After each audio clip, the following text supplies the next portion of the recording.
Hello friends, welcome to a concept Gyan channel. मैं कुलदीप झा। आज का मेरा टॉपिक है complete knowledge about customer open line item FBL 5N in SAP।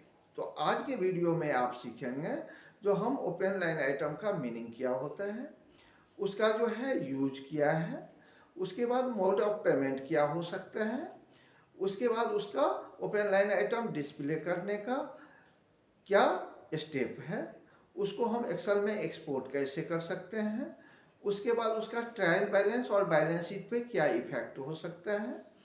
तो ये सारी चीज़ आज के वीडियो में आप सीखेंगे। तो आगे बढ़ने से पहले कॉन्सेप्ट ज्ञान चैनल को सब्सक्राइब कर लें। यदि आज का वीडियो आपको पसंद है तो उसको लाइक और शेयर जरूर करें। वैसे कॉन्सेप्ट ज्ञान चैनल पे आपका ज्वाइन बटन भी अवेलेबल है, वहाँ जाके आप ज्वाइन कर सकते हैं। तो चलिए अब हम वीडियो प्रैक्टिकली स्टार्ट करते हैं। Complete knowledge about customer open line item FBL 5N in SAP। तो वीडियो में स्टार्ट करता हूँ। सबसे पहले है meaning of customer open line item. तो ओपन लाइन आइटम का पहला मीनिंग क्या होता है? तो every transaction in a customer open account in reflect the pending payment of business recover from customer. It means ये हुआ कि ओपन आइटम में जो है जितने भी ट्रांजेक्शन कोड दिखते हैं इनवॉइस का, वो सारे जो है सो पेंडिंग पेमेंट है जो कस्टमर से रिटर्न लेना है, रिकवर करना है। तो पहला तो पॉइंट ये हो गया। अब दूसरा पॉइंट है कि FBL 1 जो है 5N जो है सो यूटिलाइज आसानी से आप कर सकते हैं। उसमें आप सारे ओपन लाइन आइटम का कस्टमर का डिस्प्ले कर सकते हैं स्क्रीन पे, उसको एक्सेल में आप एक्सपोर्ट कर सकते हैं आसानी से। तीसरा जो है easy to use customer T code in SAP, की डेट, सब total, sort, ascending, descending, layout ETC। आप जो है ओपन लाइन आइटम में जो है सो कस्टमर में आप जो है आसानी से जो है कस्टमर का कोड टी कोड जो है FBL 5N उसको यूज कर सकते हैं। उसमें आप डेट डाल सकते हैं, किस डेट तक का आपको ओपन लाइन आइटम चाहिए। फिर सब टोटल आपको यूज करना है, सॉर्ट करना है, असेंडिंग में, डिसेंडिंग में कोई लेआउट यूज करना है। ये सारी चीज़ आप उसमें फैसिलिटी यूज कर सकते हैं। फिर कह रहे हैं कि चौथा पॉइंट है हमारा easy to prepare customer pending invoice in invoice statement. आप उस ओपन आइटम का जितना भी पेंडिंग है उसका आप आसानी से जो है स्टेटमेंट भी बना सकते हैं। फिर पांचवा पॉइंट है open line item not reflecting as overdue FBL 5N AB document. कहते हैं कि वैसे जो है जितने भी इनवॉइस होते हैं उसमें ओवर ड्यू का जो है वो रिफ्लेक्ट करते हैं, लेकिन जब आप कोई भी AB डॉक्यूमेंट होता है वहां पे जो है ओवरड्यू रिफ्लेक्ट नहीं करता है ओपन लाइन आइटम में। फिर 6 नंबर है open line item account receivable is a asset of company. तो ओपन लाइन आइटम जो है उसमें जो आपका लाइन आइटम है वो जो है कंपनी का रिसीवेबल है, वो एसेट्स है जो कस्टमर से आना है, वो ड्यूज है। फिर नेक्स्ट है open line item is money receive in future. Open line item में जो भी आपको लाइन आइटम पेंडिंग इनवॉइस दिखाता है वो जो है फ्यूचर में कस्टमर से आना है कंपनी को।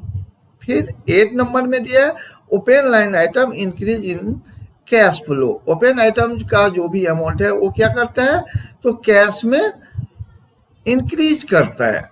तो इस तरह का हमने सारे पॉइंट बनाए हैं जो आपको आसानी से समझ में आ सके, इसलिए कि मैंने एक एक करके आपको लिख के भी डाला है और मैंने समझाया भी है।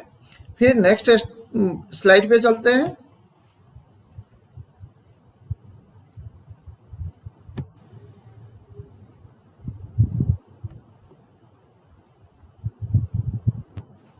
Use of customer open line item. अब ये है कि इसका यूज क्या है ओपन लाइन आइटम का। तो हमने इसमें 3 पॉइंट बनाया है। पहला पॉइंट है open line item allow us to check whatever particular customer transaction has been paid या not. Customer open item is the total amount that business had to receive from customer. तो open item में जितना भी line item है, जितना भी transaction है, वो चाहे पेड है या नहीं पेड है, वो जो है वो सारे लाइन आइटम को आप वहाँ देख सकते हैं।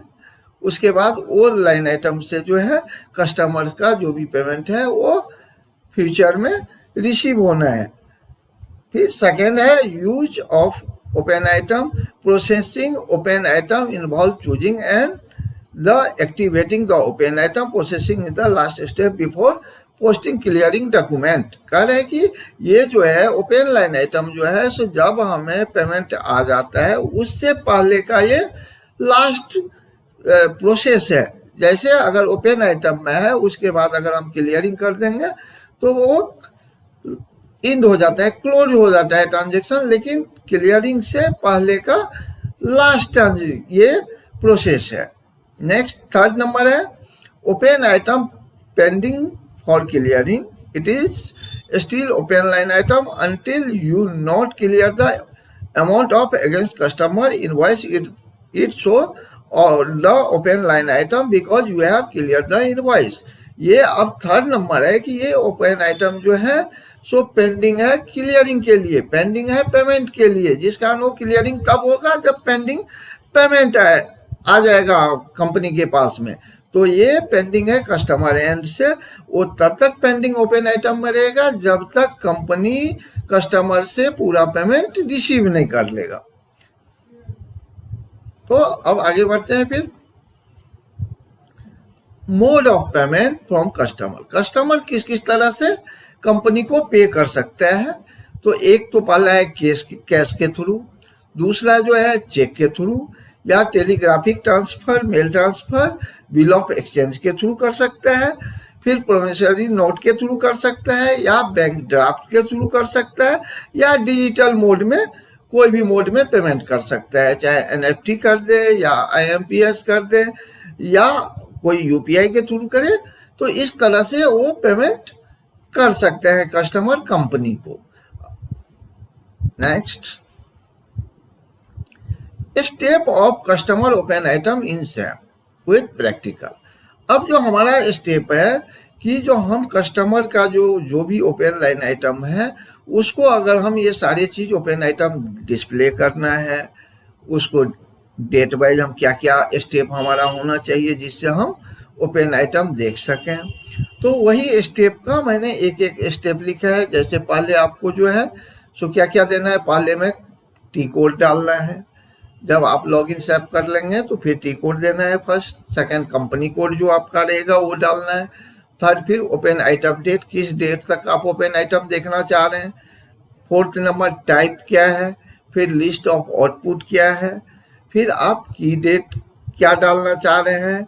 तो ये उसके बाद सेट आप फिल्टर, उसमें क्या क्या फैसिलिटी यूज कर सकते हैं, जैसे आप फिल्टर यूज सेट कर सकते हैं, शॉर्ट असेंडिंग डिसेंडिंग कर सकते हैं, सम कर सकते हैं, सब टोटल कर सकते हैं, ईटीसी। ये सारी चीज आप ओपन आइटम में ये स्टेप हैं।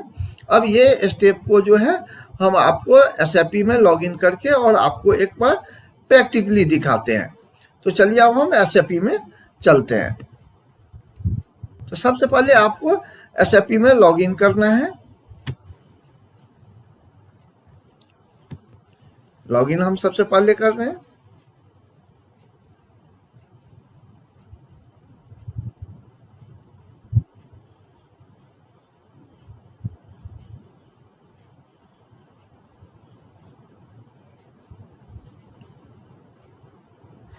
तो अब लॉगिन हम स्टार्ट करते हैं। तो सबसे पहले आपको यूजर आईडी अपना देना है जो भी आपका रहेगा, फिर आपको पासवर्ड डालना है अपना,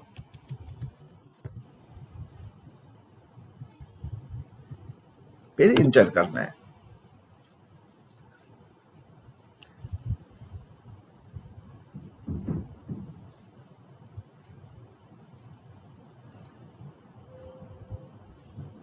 थोड़ा सा टाइम लेता है लॉगिन करने में। ये देखिए अब हमारा लॉगिन हो गया, सर्वर से कनेक्ट हो गया। अब इसमें हम सबसे पहले जो ट्रांजैक्शन कोड है कस्टमर का FBL5 है, यहाँ देने के बाद यहाँ देखिए यहाँ पे आपको ट्रांजैक्शन कोड देने हैं, फिर इंटर करना है। अब यहाँ पे देखिए सबसे पहले आपको जो भी कस्टमर का ओपन लाइन आइटम देखना है तो सबसे पहले कस्टमर का कोड डालना है। हर कंपनी अपना हर कस्टमर के लिए अलग अलग कस्टमर कोड क्रिएट करके रखती है, वो कोड आपको डालना है। या अगर आपको नहीं पता है तो आप सर्च करके यहाँ ऐप खोल करके भी सर्च कर सकते हैं। तो हमारे पास ये कस्टमर कोड है, हमने कस्टमर कोड दे दिया। फिर आपको कंपनी कोड, जो भी आपका कंपनी कोड है कंपनी का, वो आपको कोड डालना है। थर्ड नंबर आपको जो है ओपन आइटम, यहाँ पे आपको किस डेट तक देखना है ओपन आइटम, वो आपको डेट डालना है। अब इसके बाद फिर टाइप मैंने बताया था, टाइप में देखिए यहाँ पे बहुत तरह का है। अब यहाँ पे नॉर्मल आप आइटम देखना चाह रहे हैं जिसमें आपको केवल इनवॉइस रहे, या आप ये चाह रहे हैं कि उसका सिक्योरिटी डिपॉजिट है वो भी देखें, तो फिर आपको स्पेशल जीएल के थ्रू देखना है। फिर आपको अगर नोट देखना है वो भी आपको टिक करना है। पार्क डॉक्यूमेंट देखना है तो वो क्लिक करना है। फिर अगर वेंडर आइटम भी साथ में देखना है तो उसको भी टिक करना है। फिर आप लेआउट जो है किसी का यूज करना चाह रहे हैं तो लेआउट भी आप यहाँ पे क्लिक करके और यहाँ पे आप जिसका भी यूज करना चाहें वो यूज कर सकते हैं। केवल आपको जिसका यूज करना है उस पर आपको केवल क्लिक कर देना है। ये देखिए, तो हम अब यहाँ पे सारी चीज कर लिए। इसके बाद हमें क्या करना है, एग्जीक्यूट करना है। ये देखिए, अब देखिए इस लेआउट में इस तरह का बना हुआ है सारे कॉलम। तो इसमें देखिए पहला इनका कस्टमर का कोड है, सेकंड रेफरेंस नंबर है, उसके बाद आपको डॉक्यूमेंट नंबर है, फिर आपको डॉक्यूमेंट टाइप है, फिर डॉक्यूमेंट डेट है, उसके बाद उसका करेंसी है, अमाउंट है, और फिर करेंसी INR दिया हुआ है, क्लियरिंग डॉक्यूमेंट नंबर है और टेक्स्ट है। तो देखिए ये हमने डिस्प्ले का काम कर लिया है यहाँ पे। अब इसमें हम अगर चाह रहे हैं जो ओपन आइटम के साथ में हम यहाँ पे कुछ असेंडिंग डिसेंडिंग में करना चाह रहे हैं, तो आपको जिस कॉलम पे करना है सबसे पहले उसको सिलेक्ट करना है। अगर आपको यहाँ पे देखिए असेंडिंग में करना है तो सिलेक्ट, देखिए यहाँ पे सिलेक्ट हाईलाइटेड आ गया एक, यहाँ लाइटेड के बाद ये असेंडिंग पे क्लिक करना है। ये देखिए अब असेंडिंग में हो गया। अब अगर हम चाह रहे हैं रेफरेंस पे हम डिसेंडिंग करें तो बस यहाँ पे आके डिसेंडिंग पे क्लिक कर देना है, वो डिसेंडिंग में सेट हो गया। अब इसी तरह से अगर आपको जो है यहाँ पे फिल्टर यूज करना है तो आप फिर इसी को क्लिक किए और यहाँ पे देखिए सेट फिल्टर में जाना है और यहाँ पे क्लिक करके देखिए यहाँ पे कोने पे क्लिक किया और जिस पे आपको फिल्टर लगा के देखना है, जैसे एक्सेल में देखते हैं ठीक यहाँ भी आप उस तरह को उस पर डबल क्लिक कर देना है और फिर यहाँ पे टिक कर दे, एग्जीक्यूट करना है या इंटर कर देना है। ये देखिए केवल वही दिखाएगा। अब अगर हमें फिर अनफिल्टर करना है तो फिर उसी पे आपको क्लिक करना है, फिर जाके सेट फिल्टर में जाना है और यहाँ से जो आपने सिलेक्ट किया था इसको डिलीट कर देना है। ये देखिए डिलीट कर दिया। अब ये ब्लैंक रेफरेंस में आ रहा है। अब यहाँ पे इंटर या एग्जीक्यूट कर दीजिए, फिर आपको वो जैसे था वो डिस्प्ले हो गया। तो इस तरह से आप अपना यूज कर सकते हैं। ये देखिए सारे आपका आ गया। तो इस तरह से हमने ओपन आइटम डिस्प्ले भी कर लिया, असेंडिंग डिसेंडिंग फिल्टर ये सारे यूज हमने कर लिया। इस तरह से आप भी यूज कर सकते हैं। अगर हम चाह रहे हैं कि यहाँ पे हम सब टोटल लगाना है तो इस पे क्लिक कर दीजिए, ये देखिए सब टोटल लग जाएगा। इसी तरह से आप यूज कर लिए। अब इसी चीज को अगर हमें जो है सो एक्सपोर्ट करना है, एक्सेल में एक्सपोर्ट करना है, तो यहाँ पे हम इसको एक्सपोर्ट कर लेंगे। स्प्रेड शीट में जाएंगे, लिस्ट में जाने के बाद स्प्रेड शीट में गए, फिर यहाँ पे हम टिक पे क्लिक किए या एग्जीक्यूट कर दिए, इंटर कर दिए।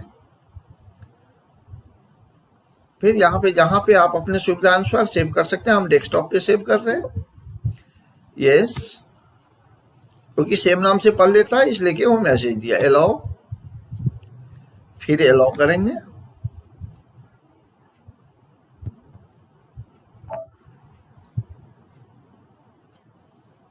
अब थोड़ा सा टाइम लेगा, आपको एक्सेल सामने में डिस्प्ले हो जाएगा।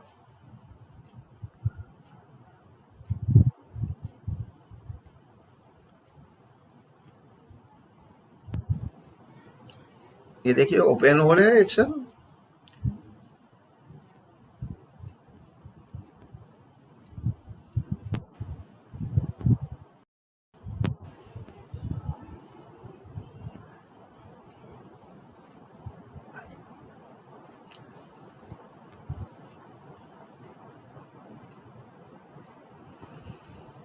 ये देखिए एक्सपोर्ट होके आपके स्क्रीन पे आ गया, जिस जैसे शैप में था उसी तरह का यहाँ पे आपके स्क्रीन पे भी आ गया। तो इस तरह से आप एक्सपोर्ट कर लिए। अब हम फिर एसएपी में जाते हैं। अब आपको जो भी एक्सेल में जो फैसिलिटी जैसा यूज करते हैं वो सब यहाँ भी आप कर सकते हैं। अब हम आपको दिखाते हैं शैप में जाके। अब हम फिर बैक हो जाते हैं। अब हमने कस्टमर कोड सब कुछ तो यहाँ पे हमने यही डाला है। अब हम चाह रहे हैं कि स्पेशल जीएल यूज करें कि इसका सिक्योरिटी डिपॉजिट या एडवांस क्या है। तो अब यहाँ पे हम नॉर्मल आइटम भी रख के देख सकते हैं, लेकिन आपको उतना लाइन आइटम में पता ना चले, इसलिए कि मैं उन नॉर्मल आइटम को हटा के और केवल स्पेशल जीएल रखते हैं। और ये लेआउट भी जो है आप पे डिपेंड है कि आपको रखना है, हम हटा देते हैं। अब यहाँ पे एग्जीक्यूट कर देते हैं। देखिए यहाँ पे इस कस्टमर के पास में सिक्योरिटी डिपॉजिट कुछ है ही नहीं, इसलिए कि यहाँ पे देखिए लिख दिया कुछ है ही नहीं यहाँ पे। अब हम कोई दूसरा में देखते हैं कि है क्या। एक दूसरा कस्टमर कोड डाल के देख रहे हैं। देखिए यहाँ पे है, यहाँ पे देखिए 2,05,419 रुपये का सिक्योरिटी डिपॉजिट दिया हुआ है, जिसमें सिक्योरिटी डिपॉजिट रहेगा। यहाँ पे देखिए एस लिखा है, जहाँ पे यहाँ पे एच लिखा रहेगा। ये देखिए ये सिक्योरिटी डिपॉजिट है, अन्यथा वो एडवांस होगा। तो इस तरह से आप समझ सकते हैं कि कौन सा सिक्योरिटी डिपॉजिट है और कौन सा एडवांस है। अब यहाँ पे देखिए, यहाँ पे सब डिटेल आ रहा है। यहाँ पे कस्टमर का जो है सो कोड भी आ रहा है, असाइनमेंट भी आ रहा है, कैसे पेमेंट आया है, ये EFT आया है। अब यहाँ पे देखिए रेफरेंस भी नंबर आ रहा है, डॉक्यूमेंट डेट, पोस्टिंग डेट आ रहा है, डॉक्यूमेंट नंबर क्या है, डॉक्यूमेंट टाइप डीजेड है। डीजेड मीन्स क्या होता है, जब आप कोई भी पेमेंट जो है सो अगर ऑनलाइन आप डिजिटल मोड में रिसीव करते हैं तो उसका डॉक्यूमेंट टाइप डीजेड होता है। अगर कैश में पेमेंट रिसीव करते हैं तो उसका SK होता है। तो इस तरह से आप डॉक्यूमेंट टाइप से आप पता कर सकते हैं कि कौन सा पेमेंट है, कौन सा मोड का है। फिर लोकल करेंसी कितना है, अमाउंट कितना आया वो आ गया। फिर आपको जो है सो नेट ड्यू डेट उसका क्या है, फिर जो है सो टेक्स्ट है, फिर उसका यूजर का ID क्या है जिसने एंट्री किया है। तो ये सारी चीज आप खुद स्क्रीन पे पढ़ के समझ सकते हैं। तो इस तरह से हम इसका जो है सो सिक्योरिटी डिपॉजिट भी देखना समझ गए। अब फिर हम बैक होते हैं। अब आपको इसी में ओपन आइटम में अगर हम चाह रहे हैं कि नहीं हमें 2021 से हमें 20 तक ही देखना है, तो यहाँ पे आपको कुछ नहीं करना, केवल डेट चेंज कर देना है और फिर एग्जीक्यूट करके आप देख लेंगे। बस इसी तरह से आपको चेंज करके अपना सारे देखते रहना है। अगर मान लीजिए हमें जो है इसका देखना है कि ये इसका क्या एंट्री हुआ है, तो जो आपको जैसे ये 2 लाख का पेमेंट आया था पहला, तो इस पर डबल क्लिक करना है। अगर इसका वोचर एंट्री देखना है तो फिर यहाँ पे जो है कॉल ऑफ डॉक्यूमेंट ओवरव्यू पे क्लिक करना है। अब यहाँ पे देख लीजिए कितना 2 लाख रुपया आया है। 2 लाख इसका पेमेंट का डॉक्यूमेंट नंबर ये है, किस डेट में डॉक्यूमेंट नंबर ये हुआ है, तो देखिए 29/5/2018 को हुआ था। फिर जो है सो इसका देखिए जो इसका अकाउंट नंबर है, बैंक GL है जिस बैंक में ये क्रेडिट हुआ है, उसके बाद टेक्स्ट क्या है, उसका UTR नंबर क्या है, ये सारे पेमेंट डिटेल आपको यहाँ पे सारे अवेलेबल है, आप देख सकते हैं। इस तरह से आप पेमेंट का डिटेल देख लिए।